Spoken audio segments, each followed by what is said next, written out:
So much. Well, what a pleasure to be here with you all. Thank you for coming. Joshua said my name is Lori Dowd, and this is my colleague Elaine. As usual. Hi.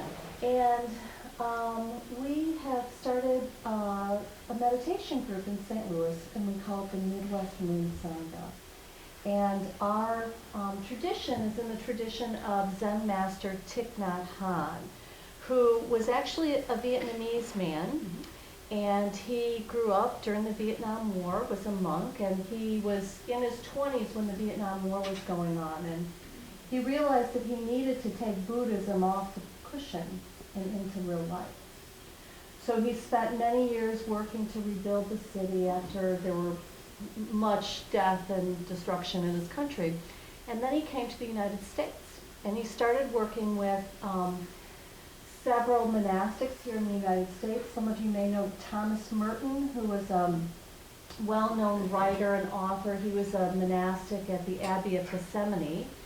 And he also worked very closely with Dr. Martin Luther King, who actually nominated Thich Nhat Hanh, we call him Thai, which means teacher in Vietnamese.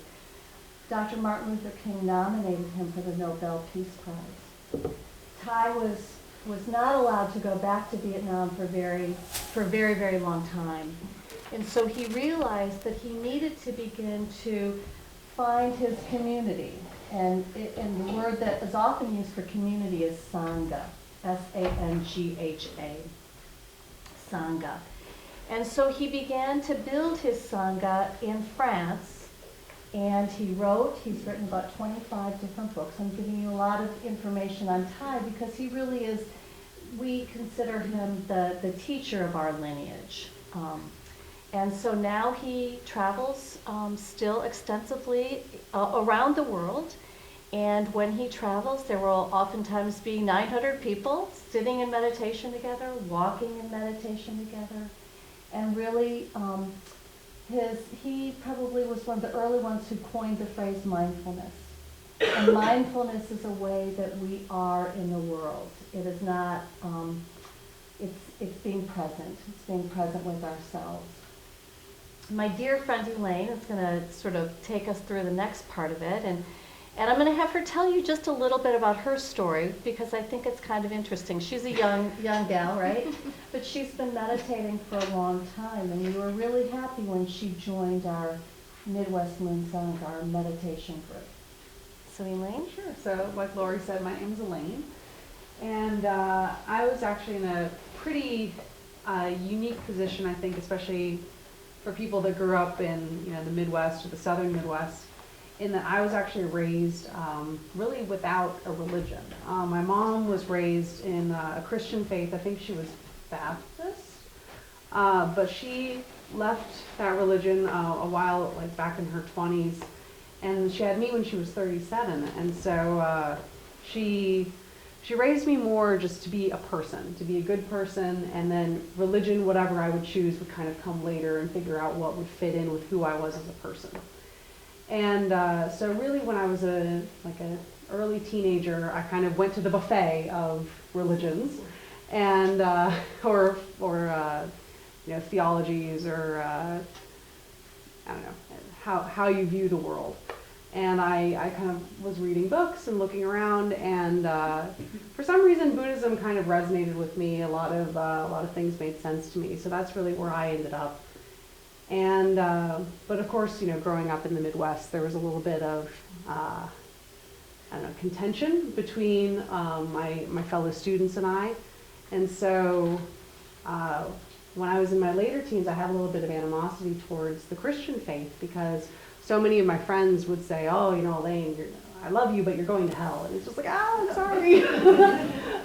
And so I had I went through my angsty teenage years of Christians, that's all terrible. But we come together to take care of ourselves in a safe place and in community with others who share our practice.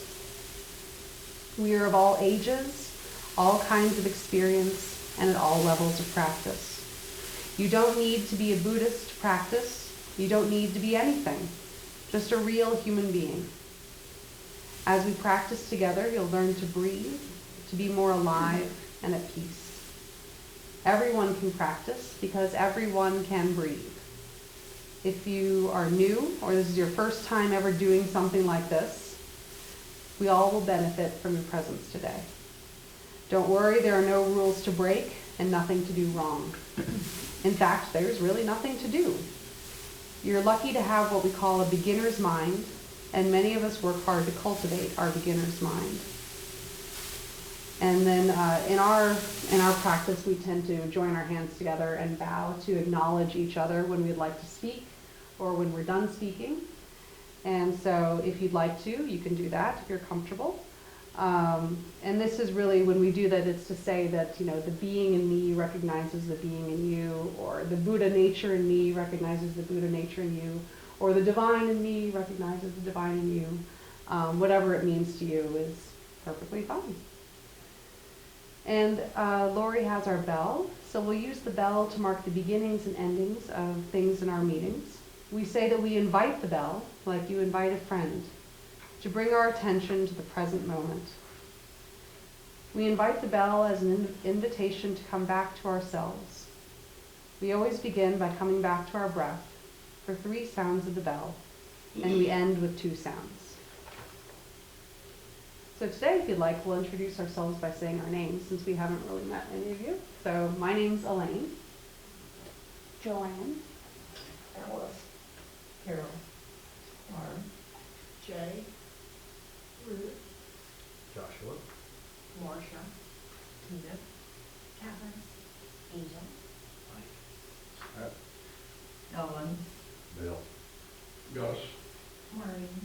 Sandy. Brett. Elise. And Lori. And so today, like I said, we'll have a short guided meditation, followed by a little bit of a walking meditation, and then we'll sit together again in silence, and then we'll have a reading. And then we'll conclude with a little bit of what we call Dharma sharing, which is basically just, we'll go around and if you don't have anything to say, you can just say, we usually say good morning, but we'll say have a good evening. And, or if you have something to say in response to the reading or just how your week has been going, feel free to share. So we'll start off with our sitting meditation. Sitting meditation is a way of returning home to give full attention and care to ourselves. Whether you sit on a cushion or a chair, sit in a way that feels comfortable. If possible, inhale through your nostrils. I know many of us have allergies, so maybe not. And notice your abdomen expand.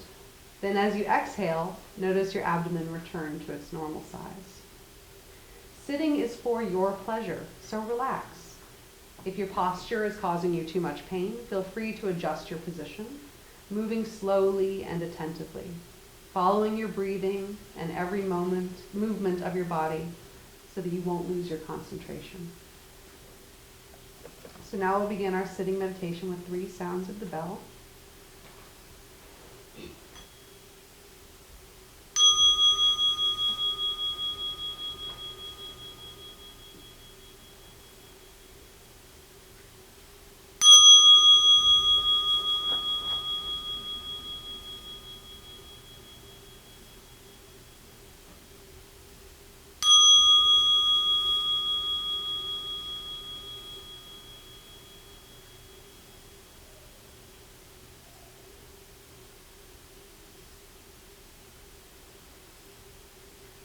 Find a comfortable seated position and rest your hands gently at your side or on your lap, or folded left hand and right with your thumbs touching.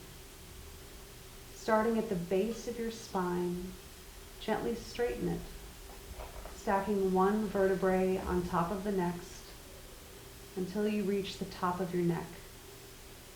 Envision a straight line along your spine, extending through the crown of your head. Gently lengthen yourself along that line. Relax your face, your jaw. Let a half smile come over your lips as your gaze softens. Relax your shoulders and your arms. Relax your legs and breathe.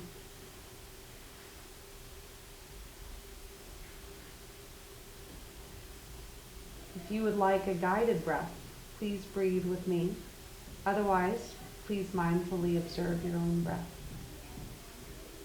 So for those who would breathe with me, let us breathe in for 4, 3, 2, 1, and out for 6, 5, 4, 3, 2, and 1.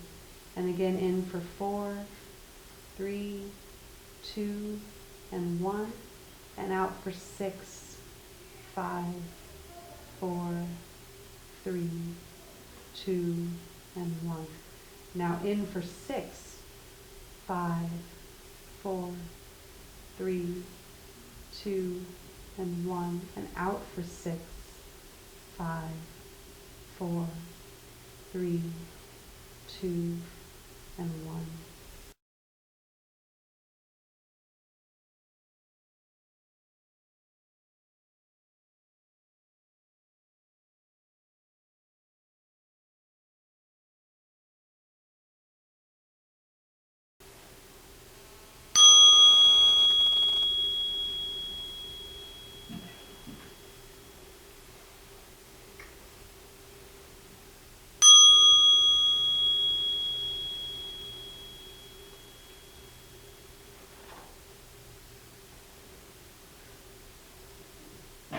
Alright, so that was our sitting meditation. And like I said, your mind wanders and maybe you come back to your breath for 1 or 2 times and then it wanders again. And that's really just all the practice is. It's just gently bringing it back. And I always think of it as playing fetch with a dog. And it'll go and then you call it back and then it'll go and you call it back. And that's really all there is to meditation. It's just that practice of gently calling it back to being fully in the present moment.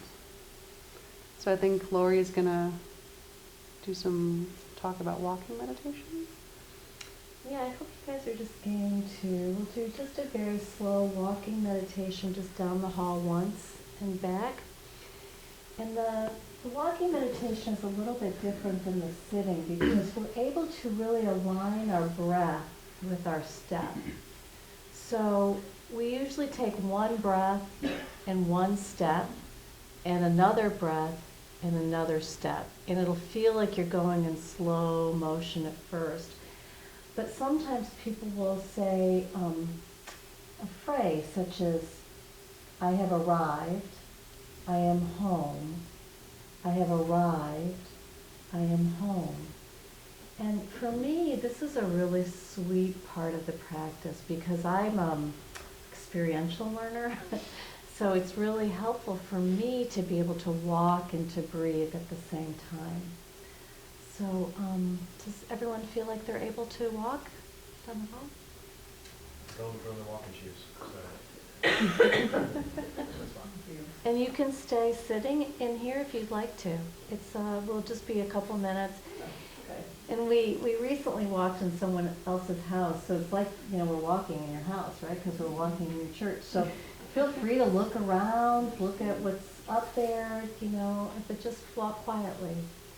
Okay. So we'll do one sound of the bell, we'll all rise and move out into the hall, and then we'll have 2 more bells to start our walking. Sounds good. I think I'll stay here with those who are sitting.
You breathe in, and you listen deeply to the sound of the bell, and you say, listen, listen.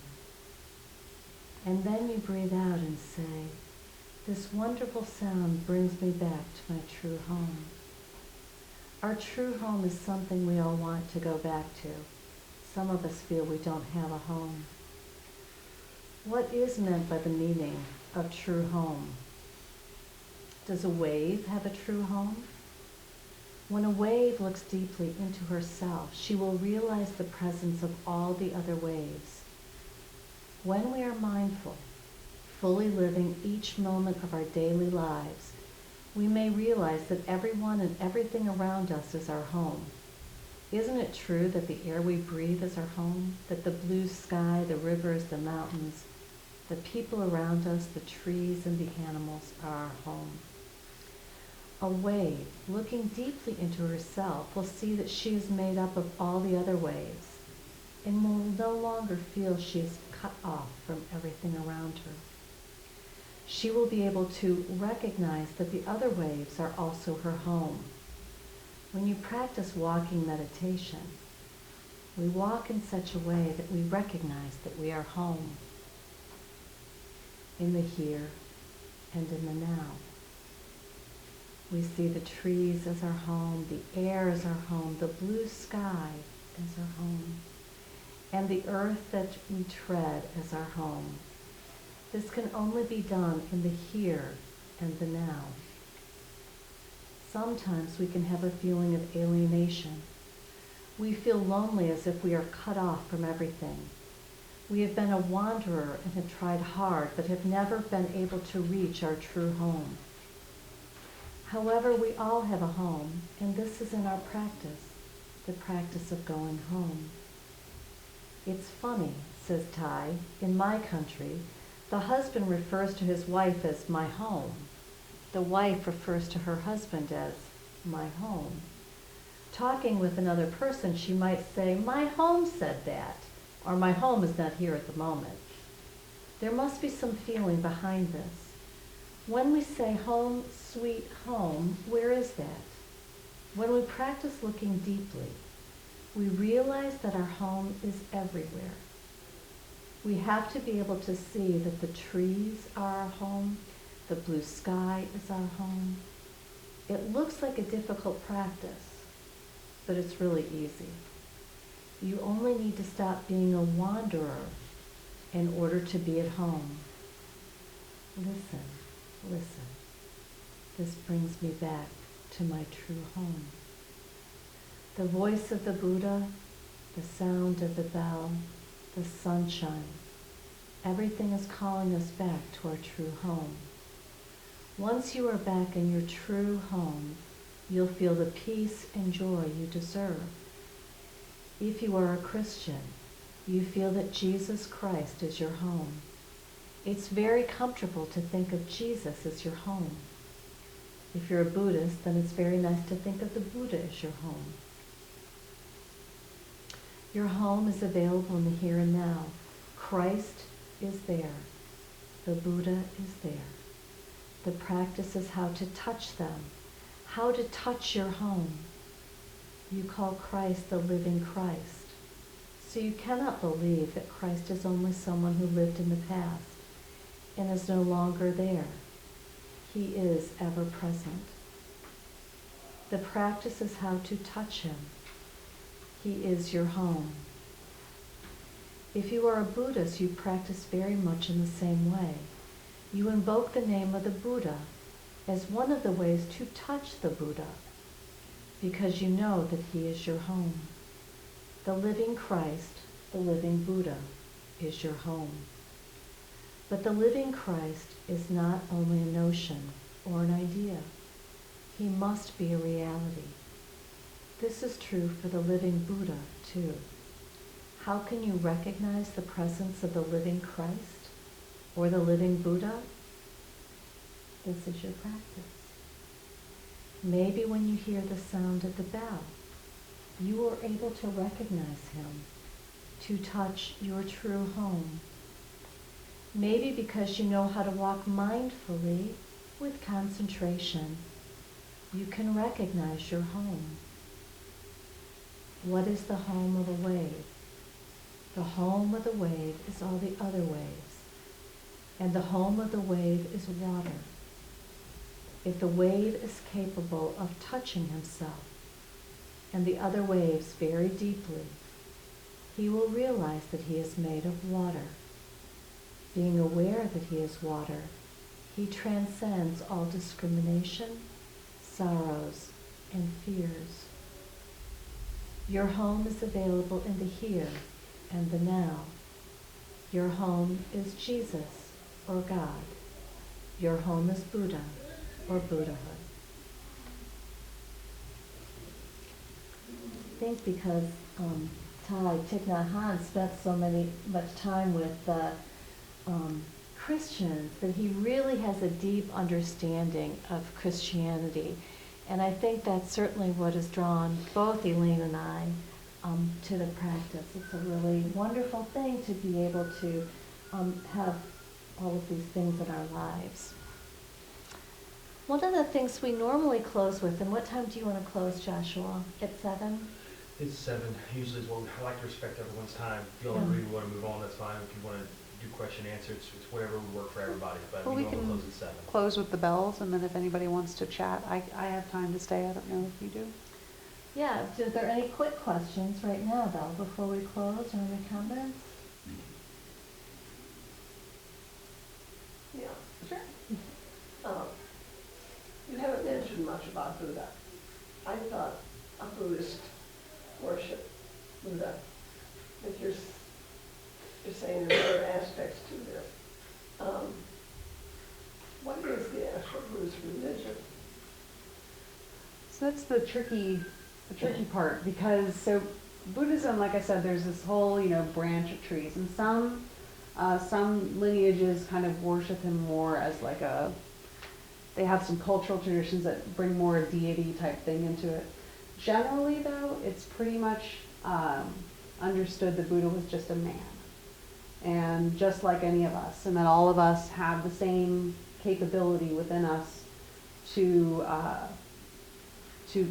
they would say enlightened, but really it's just fully present in the here and the now for long stretches of time.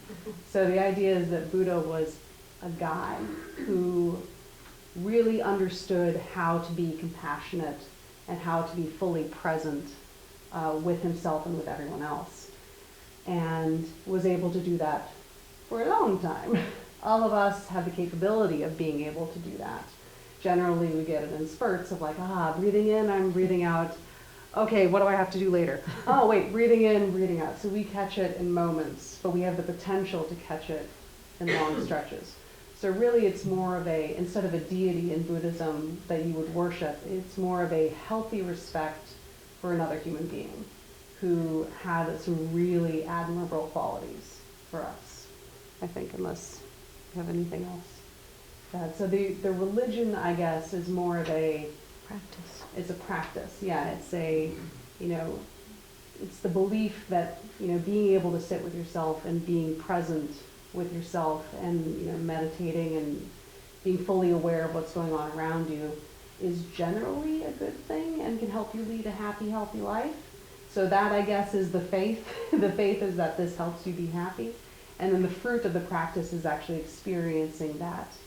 Being more present, being able to live more in the moment, and experiencing the fruit in that, in the sweetness of that. That is the general religion, I guess. Does that answer your question?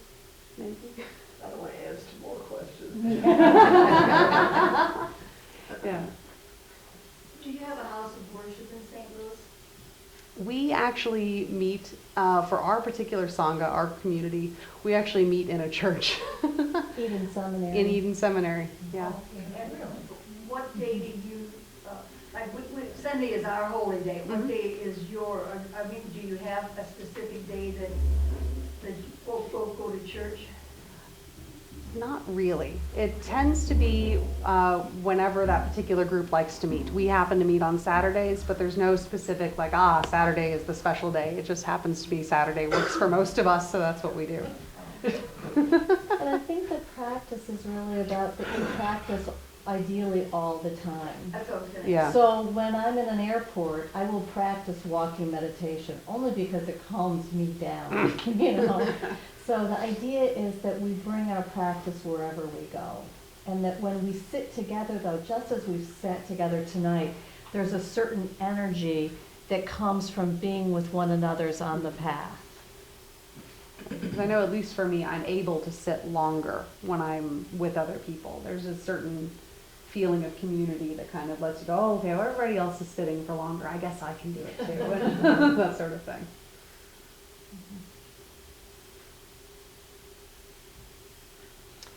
Well, so we will be here for any other questions that you have. So normally what we do is we close with 3 sounds of the bell, and we'll invite the bell. On the first sound, we'll go ahead and stand up, and if you're comfortable with it, on the second bell, we sort of bow to one another to thank one another for our presence together here.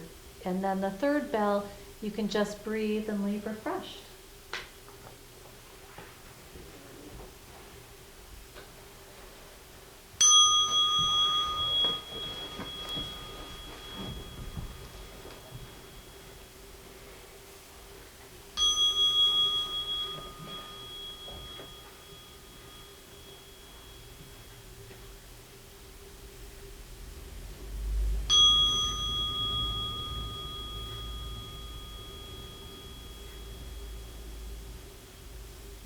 I just want to thank you all so much for inviting us to be at this church. My colleague was married here many years ago, so I was really excited to be here with all of you. Thank you so much. And didn't explain the miracle